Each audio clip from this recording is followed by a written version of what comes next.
Tamil Nadu news print and papers limited, या जैसे हम जानते हैं टीएनपीएल, इंडियन पेपर इंडस्ट्री का एक बड़ा नाम है। तमिलनाडु सरकार द्वारा समर्थित यह कंपनी 4 दशकों से ज्यादा समय से पेपर प्रोडक्ट्स मार्केट में एक प्रमुख खिलाड़ी रही है।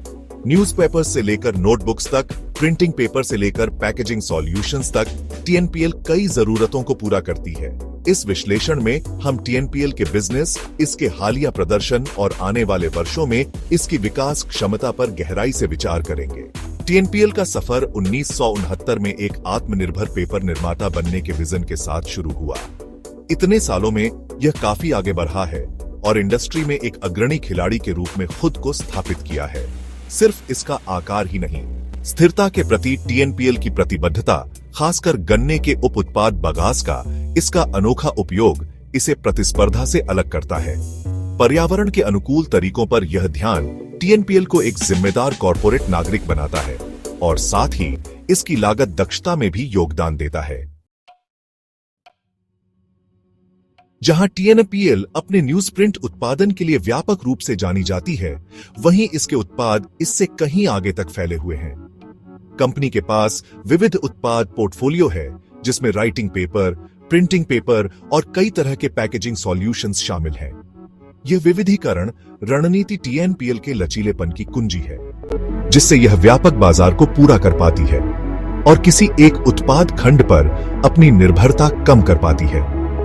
टीएनपीएल की इनोवेशन के प्रति प्रतिबद्धता अपने उत्पाद की पेशकश और परिचालन क्षमता को बढ़ाने के अपने निरंतर प्रयासों में स्पष्ट रूप से दिखाई देती है। कंपनी ने अपनी उत्पादन प्रक्रियाओं में सुधार, नई उत्पाद श्रृंखला शुरू करने और प्रतिस्पर्धी बाजार में आगे रहने के लिए अनुसंधान और विकास में लगातार निवेश किया है। टीएनपीएल की दीर्घकालिक सफलता के लिए यह दूरदर्शी दृष्टिकोण जरूरी है। किसी भी कंपनी की भविष्य की संभावनाओं पर गंभीरता से विचार करने के लिए उसके वित्तीय स्वास्थ्य का विश्लेषण जरूर करना चाहिए। टीएनपीएल का हालिया स्टॉक प्रदर्शन एक दिलचस्प तस्वीर पेश करता है। हालांकि स्टॉक में कुछ उतार चढ़ाव आया है, लेकिन इसने निफ्टी स्मॉल कैप 100 जैसे बेंचमार्क इंडेक्स को काफी हद तक पीछे छोड़ दिया है। इससे संकेत मिलता है कि निवेशक टीएनपीएल में मूल्य और विकास क्षमता देखते हैं।